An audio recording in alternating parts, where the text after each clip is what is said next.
Hey guys, Sean here. Welcome to the F1 Word and to the preview for the 2021 Monaco Grand Prix. Now, 2 weeks ago, F1 was at the Circuit de Barcelona Catalunya, and now for the first time since 2019, it's on to the famous streets of Monte Carlo for the 5th round of this year's World Championship season. It is a track that divides opinion and can more often than not lead to a bit of a processional race, but despite that, I've got to admit, I really missed the race last year. Sure, alright, the racing isn't always the best, but there is just something very special about the Monaco Grand Prix weekend. And the race in 2019, to be fair, was far from the worst we've seen at the circuit. Lewis Hamilton started on pole and led the field away early on, but Charles Leclerc started down in 16th after a, let's be generous and say, miscalculation in qualifying that saw him left sat in the garage whilst other drivers improved their times and knocked him out in Q1. That meant he had to make some moves and started well with a great overtake up the inside of Lando Norris at the hairpin on lap 2, and that was followed by a pass on Grosjean at Rascasse on lap 7. But on lap 9, he tried the same move on Hülkenberg, tagged the barrier on the inside, had a sort of half spin or a slide, I suppose, and punctured his own rear tyre. He drove back to the pits arguably too quickly, really resulting in severe damage to his floor, and later retired from the race.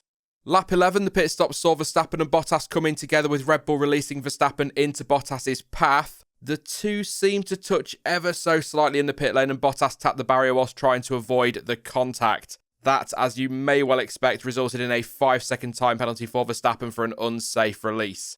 Elsewhere, Giovinazzi went for a move up the inside of Kubica at Rascasse on lap 16, but tapped his rear and sent the Williams into a spin blocking the track, which left Perez, Giovinazzi, Hülkenberg, Leclerc, who was still in the race at that point, and Russell stuck waiting for Kubica to get going again, which he did eventually. On lap 45, Perez went for it on Magnussen at the Nouvelle chicane, with the two rubbing wheels and Magnussen cutting the chicane to keep hold of the position, for which he obviously received a 5-second penalty. It was lap 56 when Hamilton started to struggle on his medium tyres, later telling the team they would have to, quote, hope for a miracle if he was going to finish the race. And on lap 70, Verstappen started to push hard, and that was the start of a tight and tense battle all the way to the end, with the two running nose to tail. Fantastic scrap. Max did eventually send it into the chicane on lap 76 and hit the left rear of the Mercedes, sending Hamilton straight on. Both of them continued, and Hamilton hung on to take the win, with Verstappen finishing second, but was classified fourth because of his earlier penalty, meaning Sebastian Vettel ended up second and Bottas was third, with Pierre Gasly taking the point for fastest lap. It was only a couple of years ago, but Pierre Gasly in a Red Bull feels like a lifetime ago, doesn't it? That's last year then, but let's start having a look at this coming weekend with the usual track stats. A lap of the famous street circuit is 3.337 kilometres long, that's 2.03 miles if you would prefer, and consists of a grand total of 19 corners, that's 8 to the left and 11 to the right, and come Sunday there will be 78 laps, which will give us a total race distance of just over 260 kilometres. It'll come as no great surprise to hear that there are no great changes to the track for 2021, and once again we've just got the one DRS zone, and that is of course down the start-finish straight between turns 19 and 1. The detection point, by the way, for the zone is just before Rascasse. When it comes to track limits, it is always nice and simple for Monaco. Do not cut the chicane to hold or gain a position, and lap times will be deleted for drivers who do cut it in quali or practice. And if they cross the white line elsewhere, they'll probably end up in the wall. Like I say, nice and simple.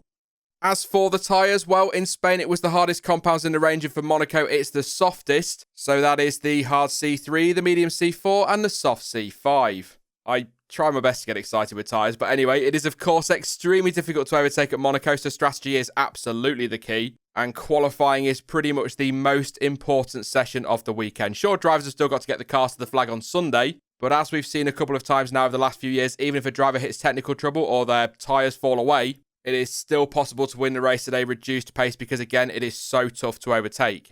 Essentially, if you've got track position, park the car in the middle of the track and cover off any attempts into turn 1, the hairpin and the Nouvelle chicane, and you should be okay. It'd be very difficult to see anybody making a move elsewhere, maybe into Mirabeau.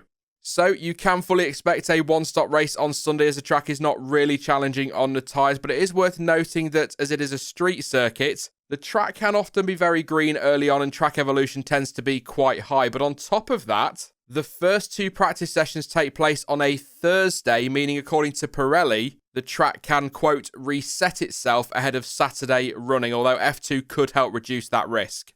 Weather-wise, it is expected at time of recording anyway to stay dry for the weekend with highs of 20 degrees on Thursday, 22 on Saturday, and thanks to a bit more cloud cover, highs of 20 degrees on Sunday with the official chance of rain currently being just 10%. Now in a moment, I'll go over the milestones that could be reached this weekend, take a look at some driver form and make some predictions, but before we get there, let's have our usual look at some super quick bonus stats. So construction of the Monaco Grand Prix circuit takes 6 weeks of prep, which includes putting down 3,600 tyres for barriers, 33 kilometres of guardrails and 20,000 square metres of catch fencing. Since its debut on the calendar in 1950, there has been a total of 5,376 F1 racing laps at the circuit. Louis Chiron is the only Monegasque driver to make it onto the podium at their home Grand Prix. Could Charles Leclerc add his name to the list this weekend? I'm sure he'd absolutely love to do that. There has been a total of 34 different winners of the Monaco Grand Prix, the first being Juan Manuel Fangio and the latest Lewis Hamilton.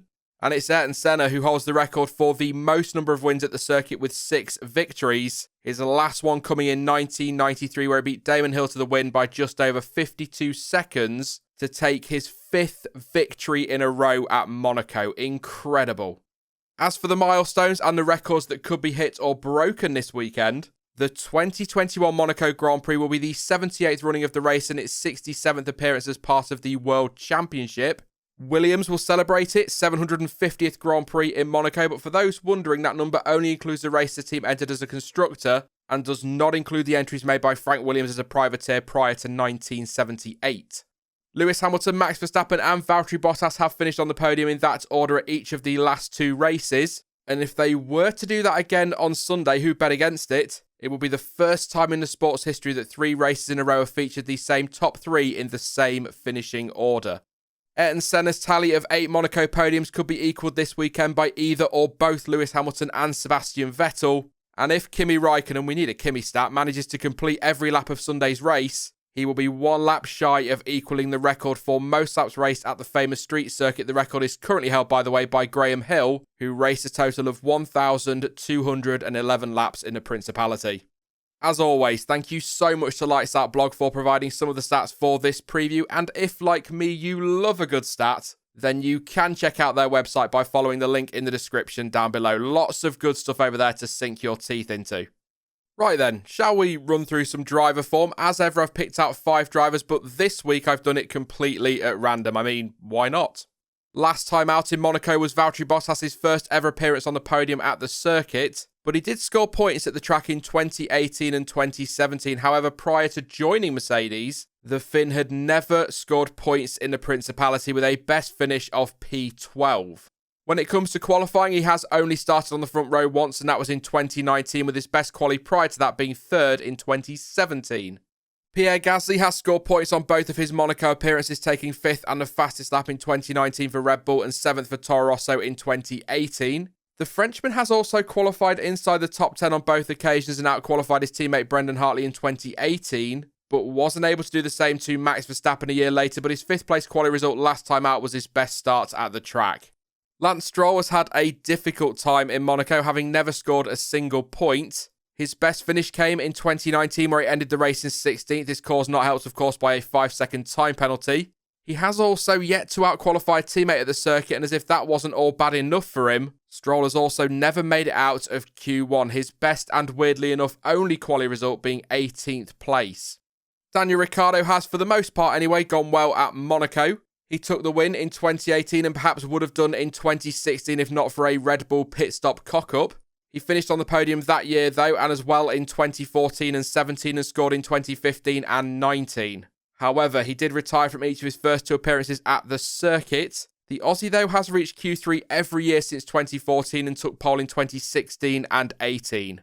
And Sergio Perez has not scored a single point at Monaco since his podium finish in 2016 for Force India, and actually only has 1 other points finish at the track, having taken 7th in 2015.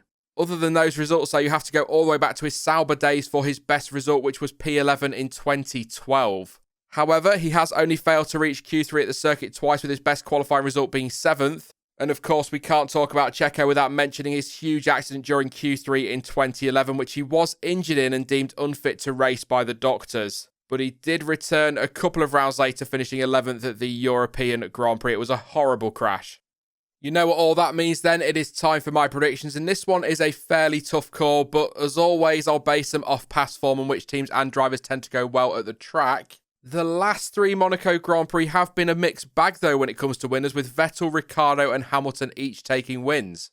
Now, many regard Monaco as a bit more of a Red Bull track, even if recent form doesn't necessarily point that way. It is a track though that should, in theory at least, suit their car. However, Mercedes did win every race in the Principality from 2013 to 2016, so you'd expect them to go extremely well again this weekend, and you'd be crazy to write them off. Verstappen really does need this one though, and his teammate could do with a strong event too, again, as this is theoretically a Red Bull track, and the 5th race with his new team. Remember, Checo said following pre-season that he would need 5 races to get up to speed. It's an important weekend for him, and for Bottas too, I have to say. He really needs to be challenging for the win if he truly believes he can fight for the title this season. The top 2 have already pulled well clear early on in the standings. It's not quite now or never for Bottas, but it's getting that way, even though we've got lots of races potentially still to come this year. I just don't see Hamilton and Verstappen dropping that many points.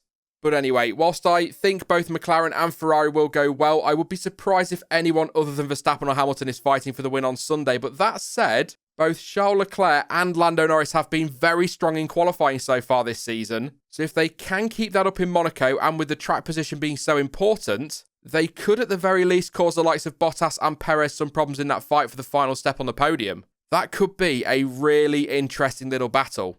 So for quali, I've gone with a Verstappen pole and Hamilton 2nd, with Perez 3rd and Leclerc 4th. Bottas only 5th, and Norris just behind in 6th place.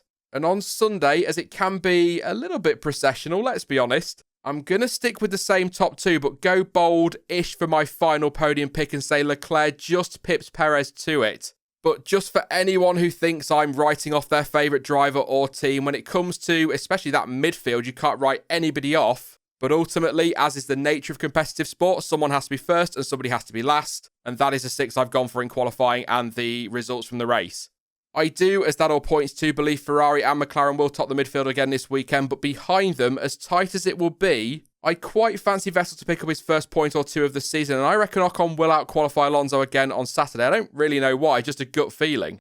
All in all, though, with the midfield pack being so tight, we could see a lot of nose-to-tail running between a big chunk of the field, which could give the leaders trouble if or when it comes to lapping, and to be fair, when it comes to pit stops, because they're going to need a good gap to drop into so they don't get caught behind a slower car whilst their rival perhaps has some clear air. Before I go then, let's have a look at this weekend's schedule super quickly. It is the usual European times really, so FP1 on Thursday is for 60 minutes between 10:30am and 11:30am UK time. I'll say that again, practice is on Thursday, it's Monaco. I love it actually, I quite like practice on a Thursday. But anyway, FP2 starts at 2 o'clock again on Thursday, with FP3 getting underway on Saturday at 11am. Qualifying starts at 2pm later that same day, and of course it's lights out on the hour on Sunday at 2pm UK time. That is it for the Monaco Grand Prix preview then, but you can, as always, let me know your thoughts and your predictions ahead of the weekend in the comments section down below. Who are you backing in Monaco?